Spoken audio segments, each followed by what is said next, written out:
ত্রিপুর হলদিয়া সুতাহাটা থানার অন্তর্গত খড়িবেড়িয়া গ্রামে কৃষ্ণা দাস মুনিয়ান, স্বামীর নাম বরুণ দাস। এমএ কমপ্লিট করার পর বিয়ে করেছিল, কিন্তু কি যন্ত্রণায় তার একটি সুসাইড নোটে পাওয়া গিয়েছে। কিছুদিন ধরে জীবন যন্ত্রণায় মারাত্মকভাবে ভুগছিলেন।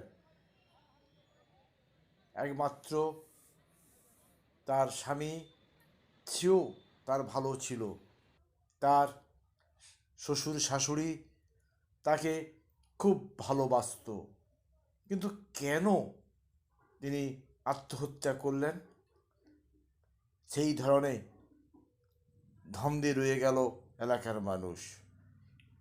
তার ভোটার কার্ড এবং আধার কার্ড সহ তার সুসাইড